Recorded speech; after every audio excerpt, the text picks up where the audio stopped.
Muito bom dia. É esta que é mais uma lição da Escola Bíblica da Igreja Batista das Caldas da Rainha. Esta vai ser a 8ª lição que nós vamos estar a estudar sobre o relato do Evangelho escrito por Lucas. Nós começámos a estudar o Evangelho de Lucas há uns tempos atrás, há uns 2 meses atrás, mais ou menos, antes do Natal. E hoje vamos começar a estudar o capítulo 4 do Evangelho de Lucas, em que nós vemos relatado o início do ministério de Jesus. Basicamente, alguém escolheu que nós pudéssemos começar a estudar este texto nesta altura. Alguém escolheu os versículos que iríamos estudar. Todos nós fazemos escolhas e todos nós vivemos também condicionados por escolhas que fizemos anteriormente ou por escolhas que outros fizeram por nós. Coisas tão simples como o que vestir, ou o que comer, ou como gastar o nosso dinheiro, acabam por ser condicionadas e condicionantes. Se eu gastei dinheiro anteriormente, vou ter que escolher como gastar o dinheiro que me resta.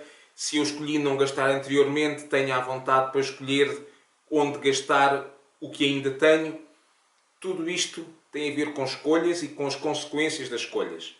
Muitas vezes essas essas consequências manifestam-se de um modo mais imediato e mais rápido. Outras vezes manifestam-se de um modo menos imediato e mais longínquo.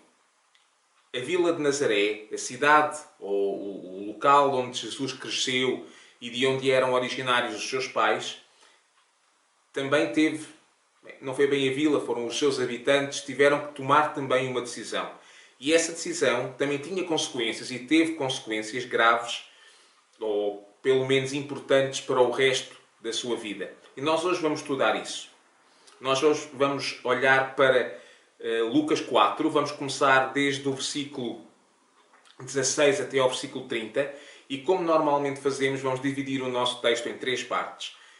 Vamos começar por ler do 16 até ao 21, depois do 22 até ao 27, na terceira parte do 28 até ao 30, e vamos terminar com uma aplicação pessoal da passagem que lemos e das verdades que aprendemos, uma aplicação pessoal à nossa vida e com um desafio pessoal também. Antes de começarmos o nosso estudo, nós vamos orar, vamos pedir a Deus que possa dirigir-nos neste momento. Senhor Deus, Tu és soberano sobre todas as coisas e Tu és Senhor sobre tudo. Nós sabemos que Tu estás presente agora connosco, aqui enquanto estudamos a Tua Palavra. Te agradecemos por esta oportunidade. Te agradecemos por tudo aquilo que podemos fazer. E Te agradecemos por estarmos juntos contigo e uns com os outros através destas tecnologias. Ó Deus, perdoa-nos as vezes que desperdiçamos as oportunidades e agora, nesta oportunidade que queremos aproveitar, pedimos que possas elucidar o nosso coração e dar-nos a Tua sabedoria para que possamos aprender as lições que Tu nos queres ensinar hoje. Em nome de Jesus. Amém. Muito bem.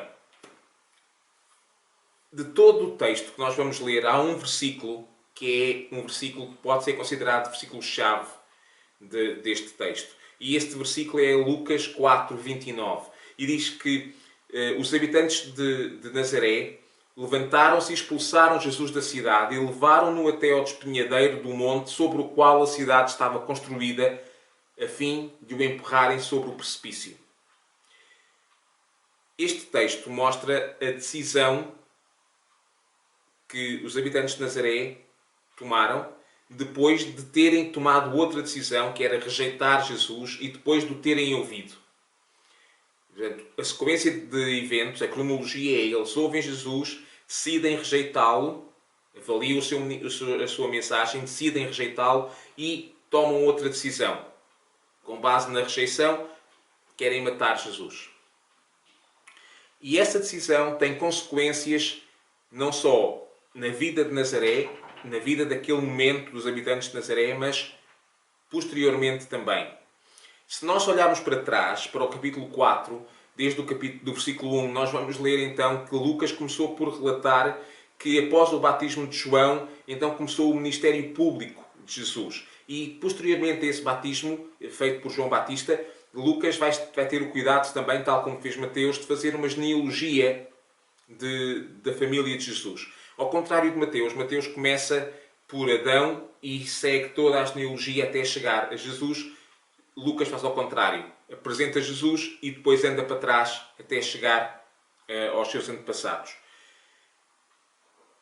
É também interessante ver que lemos a partir também do versículo 1 de Lucas 4 que Jesus também, tal como Mateus também nos relata, Jesus foi então levado pelo Espírito Santo para o deserto para ser tentado por Satanás. Se conhecemos bem, quer o relato de Mateus, quer o relato aqui de Lucas, em que Jesus usou tudo aquilo que ele conhecia, não só a proximidade e a sua relação íntima com o Pai, mas usou também o seu conhecimento que tinha das leis e da palavra de Deus para poder responder às tentações que Satanás lhe apresentou. E então, a partir daí, começa o ministério público de Jesus. E começa com uma viagem até Nazaré, até à Galileia, especialmente à sua cidade natal de Nazaré. Nós vamos então começar a ler, a partir do versículo 16, e vamos ler até ao versículo 21. Nós vamos estar a utilizar a tradução Almeida 21 das edições Vida Nova. Diz assim o texto bíblico. No poder do Espírito, Jesus voltou para a Galileia, e a sua fama espalhou-se por toda a região. Ele ensinava nas sinagogas e era elogiado por todos. Chegando a Nazaré, onde fora criado, entrou na sinagoga no dia de sábado, segundo o seu costume, e levantou-se para fazer a leitura. Entregaram-lhe o livro do profeta Isaías, e ele o abriu e achou o lugar em que estava escrito: O Espírito do Senhor está sobre mim, porque me ungiu para anunciar boas novas aos pobres e enviou-me para proclamar libertação aos presos e a restauração da vista aos cegos e para pôr em liberdade os oprimidos e para proclamar o ano aceitável do Senhor. E, fechando o livro, devolveu-o ao assistente e depois sentou-se. Os olhares de todos na sinagoga estavam fixos nele. E ele então começou a dizer-lhes: Hoje se cumpriu esta passagem da Escritura que acabaram de ouvir. Ok. Então, Nazaré.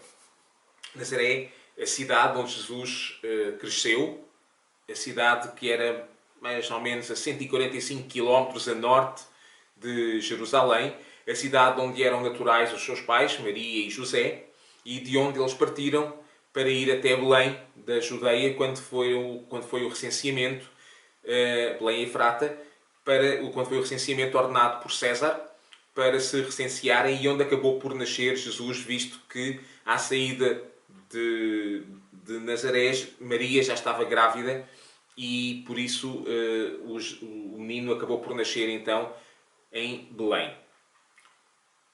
O que é interessante aqui é que diz-nos o texto que, e Lucas enfatiza isso, que Jesus foi à sinagoga como era seu costume. Quer dizer que ele tinha por hábito reunir-se com outros para estudar o texto bíblico e para adorar a Deus, para ouvir a pregação, para ouvir uma mensagem, para ouvir a leitura do texto e para a adoração. Se nós precisássemos de um motivo ou de um exemplo para nos reunirmos enquanto cristãos, para nos reunirmos como igreja, e de um incentivo para ser igreja, nós temos aqui o exemplo de Jesus. Ele próprio, sendo Jesus, ele costumava reunir-se e frequentava as sinagogas onde era adorado o Senhor Deus e onde era lida a Escritura e onde era ensinada. Depois, lemos o texto então que quando lhe entregaram o livro do profeta Isaías, obviamente não seria um livro como este que nós temos aqui, não havia esta forma, forma de encadernação. Estamos a falar em rolos que iam sendo desenrolados para que se pudesse ler, e como sabem a escrita judaica é feita da direita para a esquerda, ao contrário da nossa escrita latina, que é da direita para a esquerda, da esquerda para a direita. E o livro ia sendo desenrolado deste lado e enrolado deste, para que se pudesse ler todo o texto que estava ordenado por colunas. E o texto que Jesus leu é o texto de Isaías. O que é interessante é que o texto não nos diz se Jesus procurou esse texto ou se simplesmente estava já aberto naquele trecho de Isaías. Também isso não é importante. A mim parece-me que, ao lermos aqui este versículo, parece interessante ver, ou parece-me que Jesus procurou e encontrou aquele texto do profeta Isaías para poder explicar e para poder começar a partir dali o seu ministério. O texto que ele leu é de Isaías 61. E em Isaías 61 nós lemos que o Messias iria ser enviado para anunciar as boas novas, para proclamar a libertação aos cativos e para restaurar a vista aos cegos. Basicamente, do mesmo modo, tudo estava incluído, quer numa leitura espiritual, quer numa leitura física. Anunciar as boas novas aos pobres, anunciar boas notícias àqueles que não têm, pode ser lido como aos pobres das boas novas, àqueles que não têm boas notícias, ou pode ser lido também como àqueles que não têm dinheiro, aos pobres mesmo, conforme nós hoje consideramos o termo.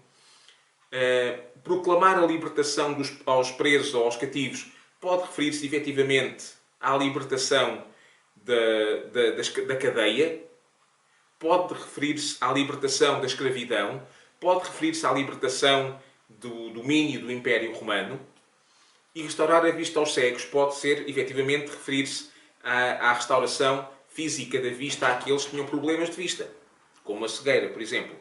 No entanto, tal como com Isaías, aqui nós podemos fazer uma leitura espiritual e teológica das tarefas de Isaías. Restaurar a vista aos cegos poderá ter a ver, tem a ver com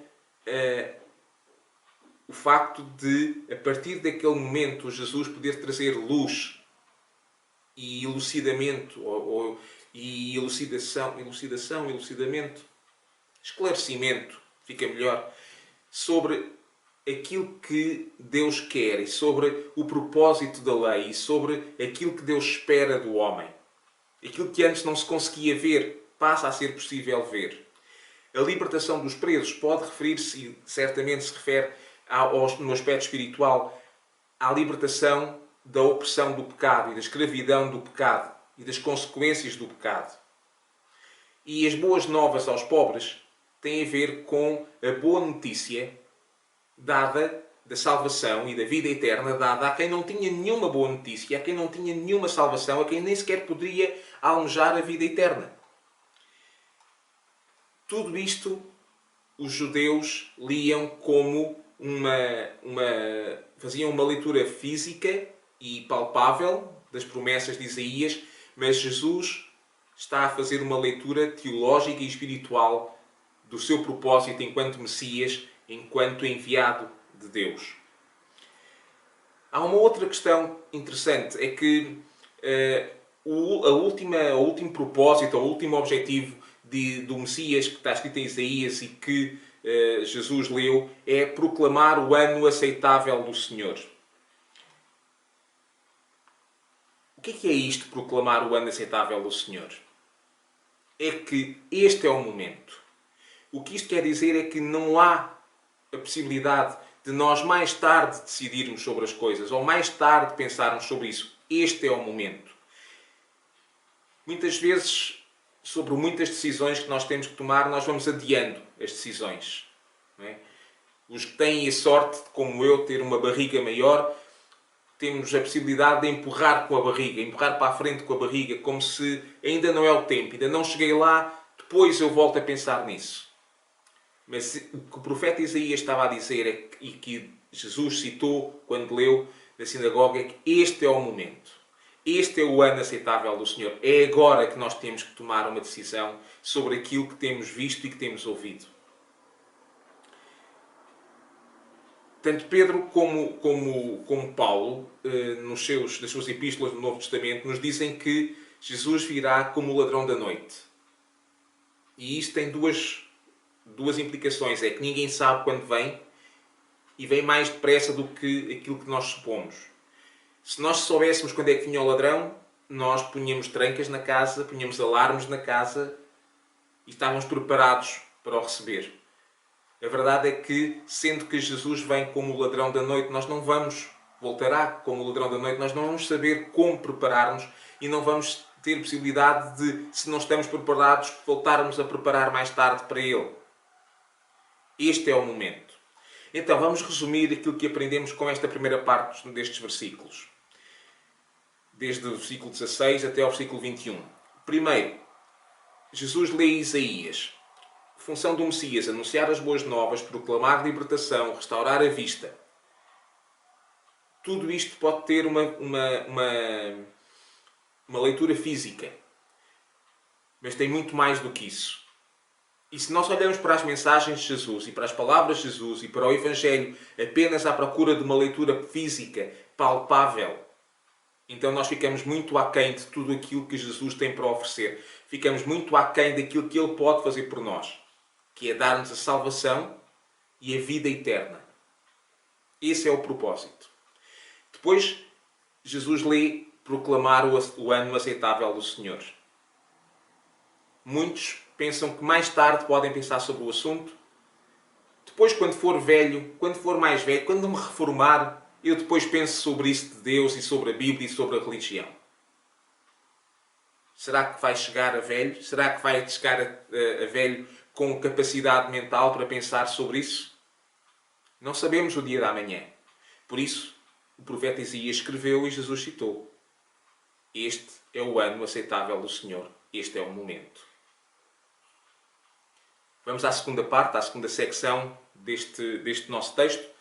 Vamos então agora ler desde o versículo 22 até ao 27.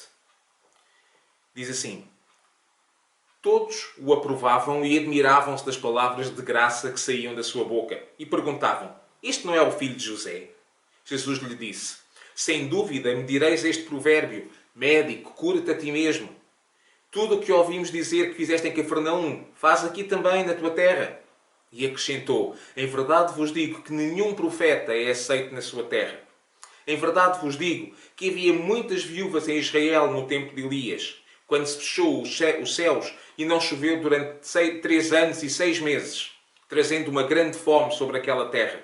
Mas Elias não foi enviado à casa de nenhuma delas, senão à casa de uma viúva em Sarepta, Sidom.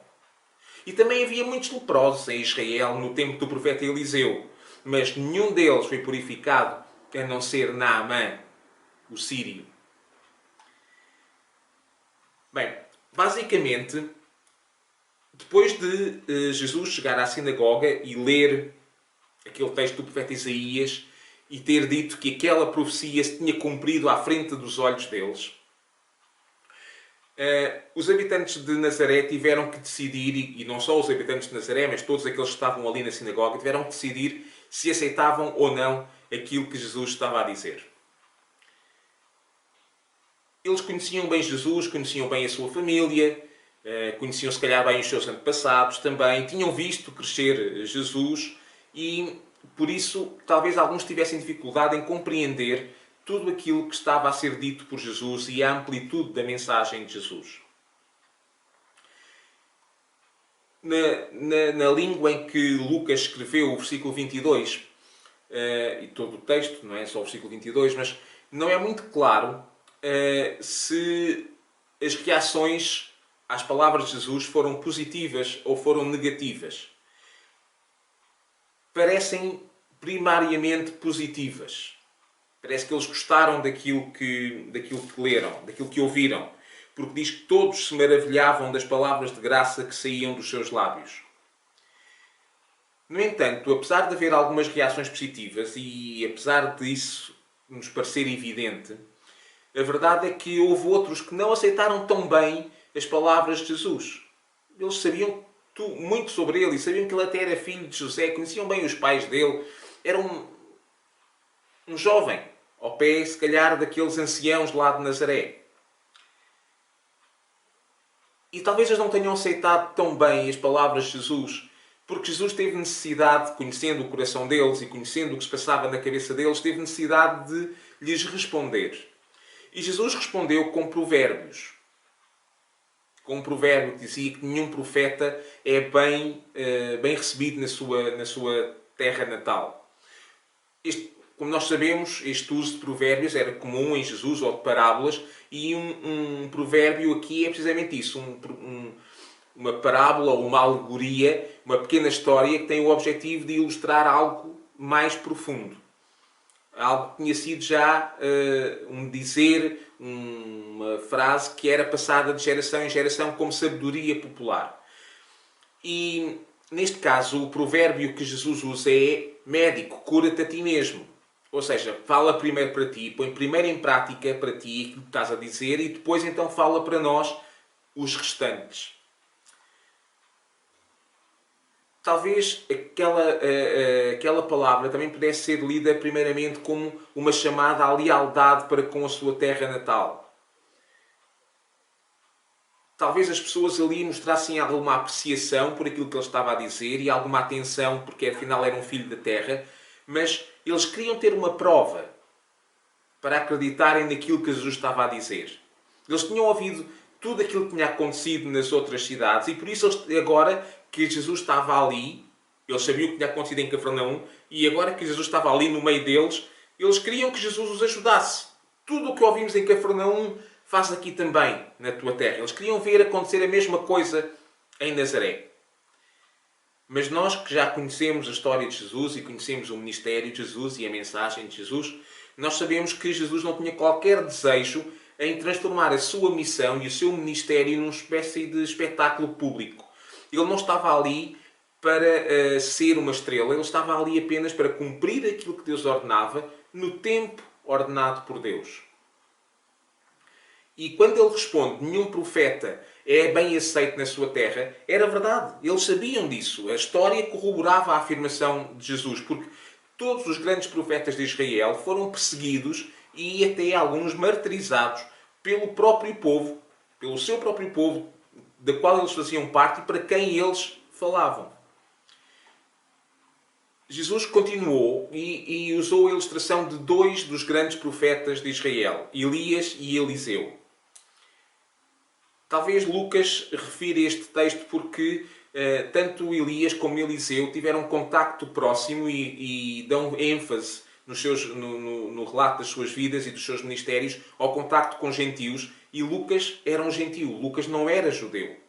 Os gentios era o nome que os judeus davam a todos aqueles que não eram judeus de nascimento. E Lucas era um não-judeu, era um gentio, e a maneira como ele escreve precisamente todo este livro, quer o Evangelho de Lucas, quer depois mais tarde o relato de Atos dos Apóstolos, é dirigido a Teófilo, outro não-judeu, certo? E a maior parte dos leitores deste texto, que estava escrito em grego, seriam não-judeus. Por isso é importante aqui Lucas fazer a referência a estas palavras de Jesus.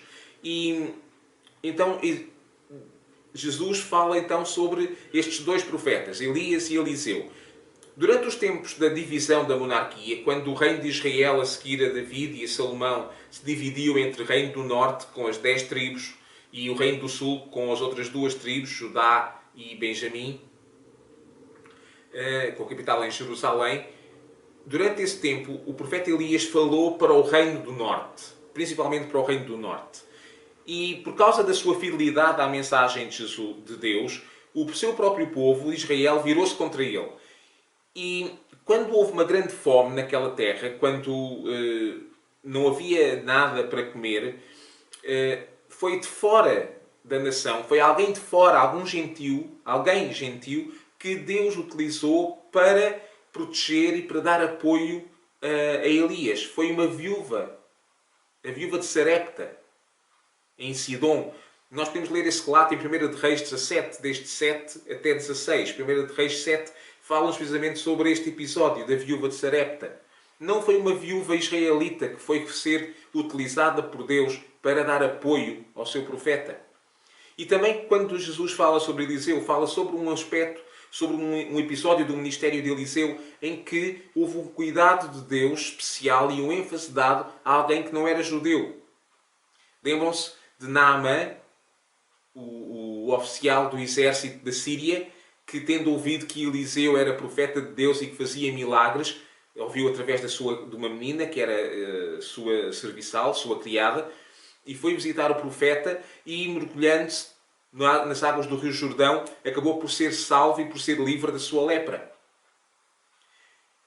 Também tal como Elias, também Eliseu foi martirizado e foi perseguido pelo seu próprio povo. Aquilo que Jesus está a querer dizer aos habitantes de Nazaré é que o facto de eles serem família, o facto de haver ali um grande elo de ligação entre eles, entre a cidade de Nazaré e os seus habitantes e a família de Jesus e o próprio Jesus, isso não era garantia de bênção ou garantia da ação de Deus sobre eles. Na verdade, nós sabemos que Nazaré não iria receber nenhuma bênção enquanto continuasse a rejeitar Jesus e a rejeitar aquele que enviara Jesus. Tanto a viúva de Sidom como o general da Síria receberam misericórdia e receberam milagres e bênçãos da parte de Deus. Não ia ser isso que ia acontecer precisamente com Nazaré. Resumindo, no caso de Jesus, o povo de Nazaré rejeitou o rapaz que eles conheciam, rejeitou o jovem que eles tinham visto crescer.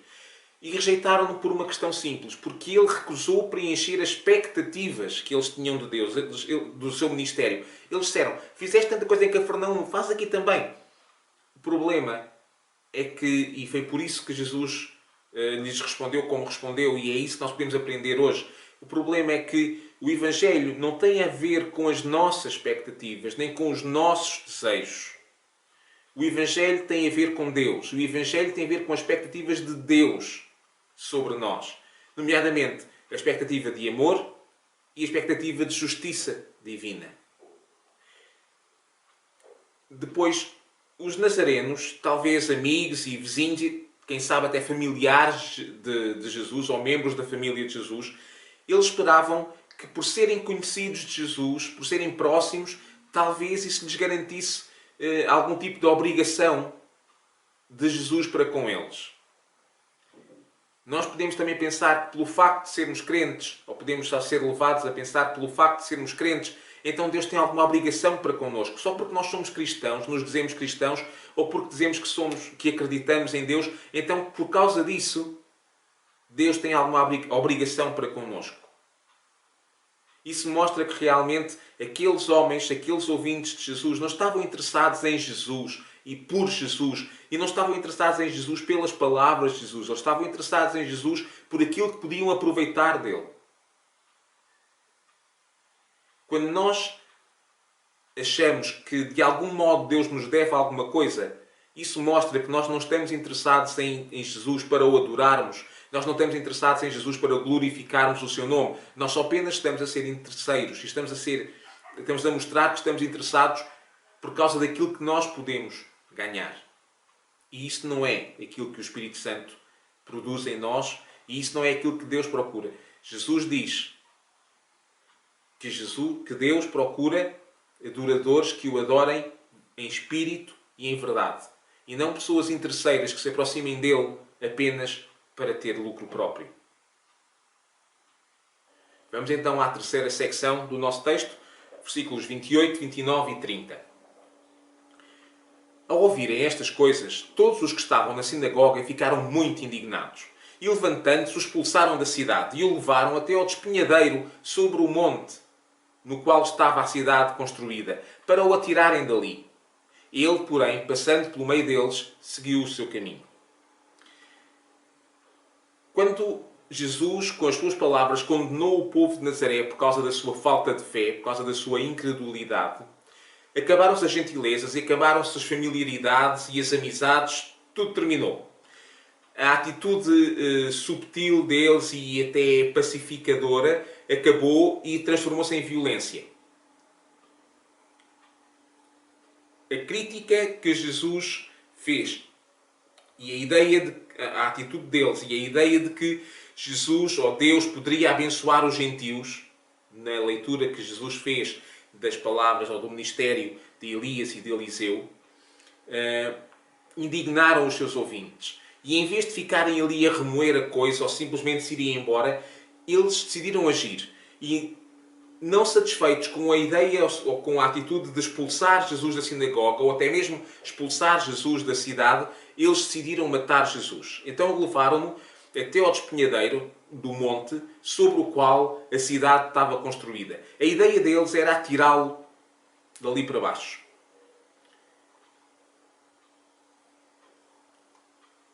Diz-nos o texto que Jesus passou pelo meio deles. Jesus podia ter tido um exército de anjos a salvá-lo. Jesus podia ter tido alguma atitude que mostrasse o seu poder. Podia ter morto aqueles homens, podia ter-os paralisado. Tanta coisa que Jesus podia ter feito, fica à nossa imaginação. Mas a verdade, e nós não sabemos bem como, é que Jesus passou pelo meio deles. A sua autoridade sobre aquela multidão continua tão evidente naquele momento como na altura em que ele estava na sinagoga e em que ele disse que hoje se tinham cumprido aquelas palavras do profeta Isaías. O tempo para Jesus morrer não era aquele, era o tempo de Deus. E o tempo e o plano de Deus seria cumprido como tinha sido até então. E não era por causa da intervenção daquelas pessoas, ou por causa da vontade daquelas pessoas, ou por causa da rejeição daquelas pessoas que o plano de Deus iria ser alterado. O plano de Deus é o plano de Deus e vai ser cumprido. Quer nós o aceitemos, quer não o aceitemos. Jesus sabia que a sua missão iria terminar em morte. Ele sabia disso. Mas também sabia que iria terminar em morte no momento estabelecido por Deus para que ele morresse. Não quando os homens que o rejeitaram o quisessem. Até lá, nada havia de impedir Jesus de continuar o seu trabalho. A sua identidade e o seu ministério não eram impactados por causa daquilo que as pessoas pensavam sobre ele ou sobre a sua atitude para com o seu ministério, se o aceitavam ou rejeitavam. Isso era indiferente.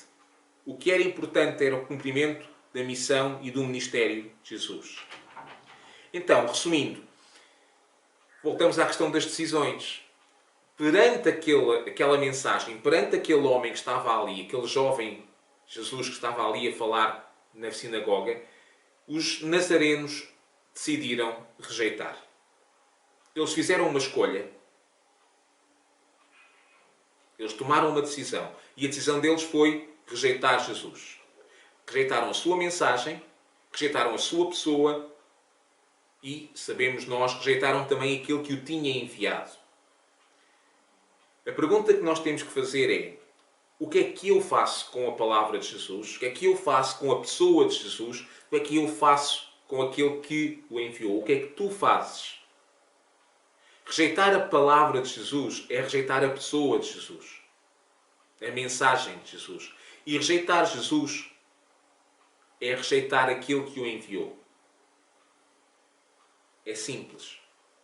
O que é que nós fazemos? Jesus disse em Lucas 10: ai de ti, Corazim, ai de ti, Betsaida, porque se em Tiro e em Sidom se tivessem feito as maravilhas que foram feitas em vocês, já há muito que elas estavam assentadas sobre saco e sobre cinza e se teriam arrependido. E depois também em Mateus 10, nós lemos: em verdade vos digo que no dia do juízo haverá menos rigor para o país de Sodoma e Gomorra do que para aquelas cidades. E estava-se a referir às cidades que tinham rejeitado os seus ensinos, que tinham rejeitado a sua mensagem, que tinham rejeitado o próprio Jesus e que tinham rejeitado aquele que o tinha enviado.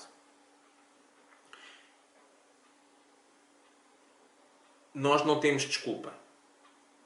Um dia, quando nós chegarmos, como diz Hebreus, está destinado ao homem morrer uma vez e depois apresentar-se para juízo. Um dia, quando nós nos apresentarmos para juízo, nós não vamos ter desculpa, porque nós ouvimos a mensagem, nós ouvimos a palavra. Simplesmente, tal como os habitantes de Nazaré, tivemos que escolher. Uns escolheram aceitar, outros escolheram rejeitar. Aqueles que aceitaram terão um destino. Aqueles que não aceitaram terão um destino diferente. A pergunta é: se eu sei qual é esse destino, o que é que eu faço com essa informação? Vamos aplicar isto às nossas vidas. Há muita coisa interessante aqui, muita coisa importante aqui para nós aplicarmos à nossa vida.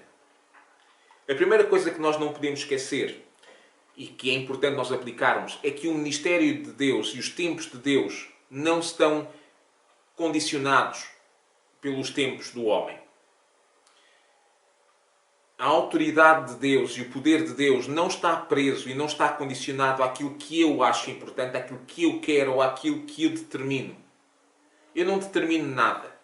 Eu não tomo posse de nada. A autoridade é de Deus para fazer as coisas que Ele quer fazer no seu próprio tempo, da maneira que Ele quer. Aqueles homens em Jerusalém, em Nazaré, quiseram matar Jesus, mas não era o tempo certo. Outras pessoas quiseram matar Jesus, mas não era o tempo certo. O texto bíblico diz-nos que quiseram prender Jesus, mas não era o tempo. Porque a autoridade é de Deus. Não é a nossa agenda, não é o nosso tempo, não é o nosso relógio, não são os nossos objetivos. A autoridade é de Deus. A segunda coisa que nós temos que aprender e que aprendemos com esta lição é que o Evangelho não tem a ver com a satisfação das nossas expectativas. O Evangelho não tem a ver com a satisfação daquilo que nós achamos importante. Os nazarenos queriam que Jesus fizesse em Nazaré a mesma coisa que tinha feito em Cafarnaum. Tinham essas expectativas. Eram legítimas, não eram. Não é isso que está em causa. Isto não era o Evangelho. Isto não era o ministério de Jesus. O ministério de Jesus não tem a ver com a satisfação das nossas expectativas, mas das expectativas de Deus. Nomeadamente, a expectativa de justiça, que só foi conseguida quando alguém pagou o preço do meu pecado e do teu pecado. E esse preço foi pago na cruz por Jesus, voluntariamente, que a si mesmo se entregou para morrer na cruz pelo meu pecado e pelo teu pecado. A terceira coisa que nós vamos perceber é que rejeitarmos a Deus, ou rejeitarmos a justiça de Deus, ou rejeitarmos a mensagem de Deus, não muda nada. Deus continua a ser Deus, mesmo que nós não o aceitemos. Jesus continuou a ser Jesus e continuou o seu ministério e manteve a sua pregação, manteve a sua mensagem, apesar de tantas pessoas o rejeitarem, tantas pessoas não acreditarem nele e tantas pessoas o acusarem até de ser filho do diabo. Se nós não aceitarmos Jesus como o nosso único e suficiente Salvador, isso não muda nada na identidade e na essência de Jesus. Mas vai mudar o nosso destino. Se vamos passar a eternidade juntos com Ele, ou se vamos passar a eternidade afastados dele.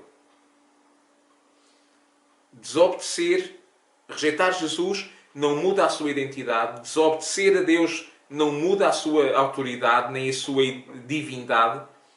Não diminui o seu poder, mas pode mudar radicalmente o meu futuro ou o teu futuro. As decisões têm consequências. Se eu quiser andar à cabeçada à parede, eu posso. Mas depois tenho que lidar com as consequências. Um ou outro galo, dores de cabeça, se calhar os óculos partidos, parede suja. Tenho que lidar com as consequências das escolhas e das decisões que eu fiz. E hoje também este é o tempo aceitável do Senhor em que nós temos que decidir se aceitamos ou rejeitamos Jesus. E não é possível aceitar ou rejeitar Jesus parcialmente. Ou aceitamos ou rejeitamos. Em todas as áreas. Eu não posso dizer que aceito Jesus do ponto de vista da mensagem social, ou do ponto de vista da mensagem económica, ou do ponto de vista da mensagem da área sexual e rejeito tudo o resto. Não. Quando nós aceitamos Jesus, nós aceitamos todo Jesus. Se nós não aceitamos partes da mensagem de Jesus e se rejeitamos partes da mensagem de Jesus, estamos a rejeitar Jesus. E as palavras de Jesus em Mateus 10, 15 e em Lucas 10, 13, que diz: ai de ti, Corazim, ai de ti, Betsaida, que eram cidades de Israel. Porque se em Tiro e em Sidon, cidades gentias, não de Israel, se tivessem feito as maravilhas, os milagres, as pregações, os cultos que em ti foram feitas, Betsaida e Corazim, já há muito que elas, apesar de serem gentias, tinham rasgado os seus vestidos, vestido de saco, que era uma atitude de mostrar o seu desespero e o seu arrependimento e a sua tristeza, e se tinham arrependido daquilo que tinham feito. Nós temos tudo para aceitar Jesus. Os nazarenos ouviram Jesus pela primeira vez, mas nós conhecemos toda a história. Nós sabemos o que Jesus tinha feito antes, sabemos o que os profetas tinham dito antes, sabemos o que Jesus fez e disse depois. Por isso temos tudo o que precisamos para aceitar. A decisão é nossa. E depois vivemos com as consequências. Não é uma ameaça, é apenas uma constatação. A decisão é nossa. O que é que vamos decidir?